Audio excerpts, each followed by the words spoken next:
Hello everyone, welcome to the class 12 history book number 1 chapter number 1 and topic number 2। हमें इसमें देखना है कि किस तरीके से पिछले लेक्चर से बात को आगे बढ़ाया जाए। ठीक है, तो हमने पिछले लेक्चर में बात छोड़ी थी कि क्या सिमिलैरिटीज़ है हड़प्पन सिविलाइजेशन में और इंडस वैली सिविलाइजेशन में, हमें इनके डिफरेंसेस को समझना था। ठीक है, तो देखिए ऐसा है, एक स्टोरी हम आपको सुनाएंगे डिस्कवरी ऑफ हड़प्पा की, कि इंडस वैली सिविलाइजेशन की डिस्कवरी किस तरीके से हुई, हड़प्पा से किस तरीके से इसका हमें पता चला। ठीक है, तो बहुत पुराने समय की पहले की बात है, जब इंडिया में ब्रिटिश हुकूमत चलती थी। ठीक है, तो समवेयर अराउंड 1870 1880 मुल्तान से एक रेलवे लाइन जो है बिछाई जा रही थी। ठीक है, और उस रेलवे लाइन को बिछाते समय जो मज़दूर वहाँ काम कर रहे थे, उन्होंने कुछ विशेष प्रकार की ईंटों का इस्तेमाल किया, जो कि वर्किंग साइट के पास के ही खंडरों से वो लेके आ रहे थे। देखिए, आप सबने देखा होगा कि ट्रेन के ट्रैक्स आप सबने देखे होंगे, उन ट्रेन के ट्रैक्स के बीच में ऐसे करके कुछ स्लीपर्स बिछाए जाते हैं। पुराने समय में लकड़ी के होते थे, उससे भी पहले ईंटों के होते थे, आज के समय ये सब सीमेंट और कंक्रीट से बनाए जाते हैं।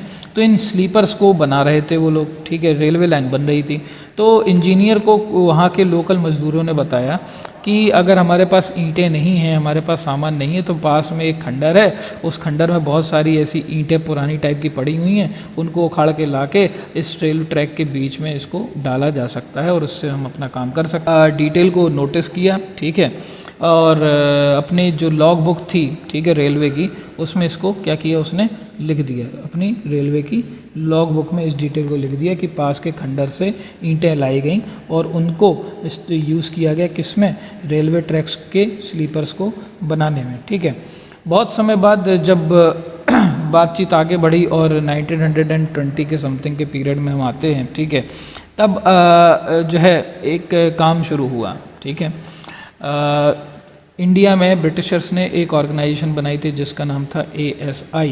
ठीक है, इसको कहते हैं आर्कियोलॉजिकल सर्वे ऑफ इंडिया। क्या कहते हैं? Archaeological survey of India.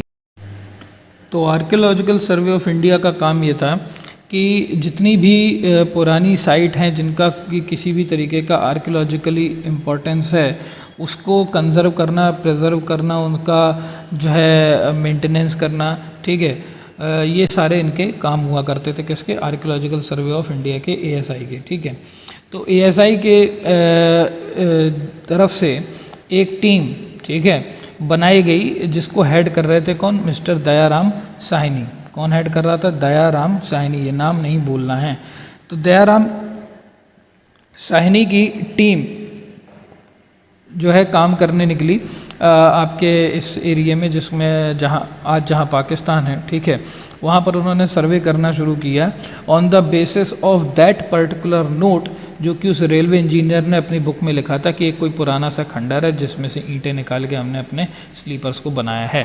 तो उसकी वापस से खोज शुरू की गई और धीरे धीरे जब वो जगह मिली, ठीक है, तो उसका एक्सकवेशन करना शुरू हुआ और पूरा का पूरा एक शहर अंदर से निकल के बाहर आया। ठीक है, तो लोकल्स ने उस जगह का नाम क्या दिया? हड़प्पा। क्या नाम दिया? हड़प्पा। ठीक,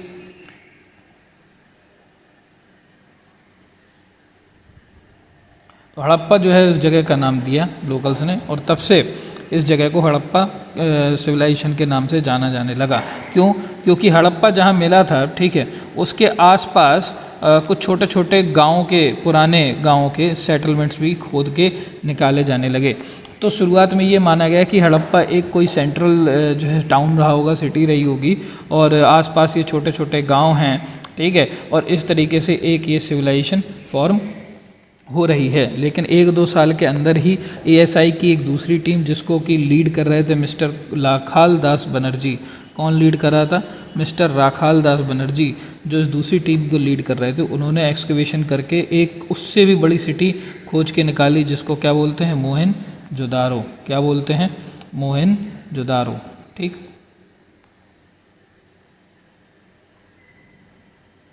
तो मोहनजोदारो की जब डिस्कवरी हुई, तब ये पाया गया कि इसका भी जो है सिमिलर पैटर्न है जैसा कि हड़प्पा का है। यानी सिमिलर पैटर्न से मतलब यानी ईंटों का साइज़, घर बनाने की स्टाइल, सड़क बनाने का पैटर्न, उनकी नालियों को कवर करने का तरीका, ड्रेनेज सिस्टम वगैरह वगैरह जो भी एक सिटी में होता है, ठीक है, वो सब क्या है, कॉमन है किससे, हड़प्पा से, ठीक है।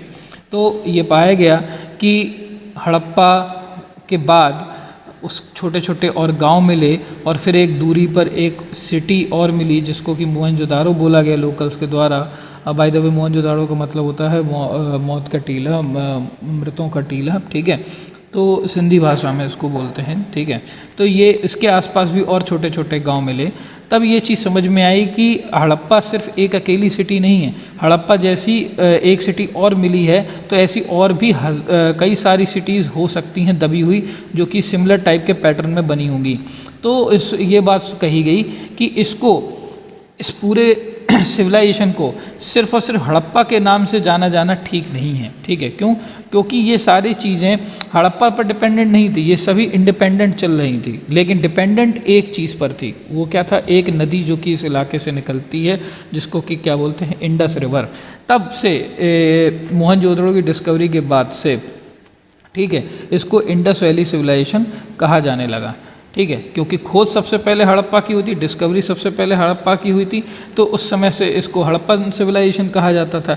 लेकिन जब हड़प्पा के जैसे मोहनजोदड़ो और भी तमाम सारे टाउन्स मांडा टाइप के निकलने लग गए, मांडा, आलमगीरपुर, तमाम तरीके के ऐसे निकलने लग गए, ठीक है, तो ये समझ में आया कि इसको जो है हड़प्पन सिविलाइजेशन कहने से बेहतर है कहा जाए इंडस वैली सिविलाइजेशन। क्यों? क्योंकि ये पूरी की पूरी सिविलाइजेशन डिपेंडेंट है किस पर? इंडस रिवर पर डिपेंडेंट है, ठीक है। तो इस तरीके से ये हड़प्पन सिविलाइजेशन और इंडस वैली सिविलाइजेशन के बीच का डिफरेंस क्लियर हुआ, हड़प्पा की डिस्कवरी की स्टोरी क्लियर हुई, और ये जो है टॉपिक आपका नंबर 2 कंप्लीट होता है। अगर कहीं किसी को अभी भी कोई डाउट हो जो कि मैंने आपको एक्सप्लेन किया है तो प्लीज़ मुझे मैसेज कीजिए, मुझे टेक्स्ट कीजिए और आपकी क्वेरी इमीडिएटली रिजॉल्व कर दी जाएगी। जैसा कि आपको इंस्ट्रक्शन दिया हुआ है एक फेयर नोटबुक बना के उसमें सभी एक्सरसाइजेस को सॉल्व करने का, आप वैसा कीजिए। अगर कहीं कोई इशू आता है तो मुझे टेक्स्ट या कॉल कर सकते हैं। गुड लक और we will meet again in the next lecture. Thank you.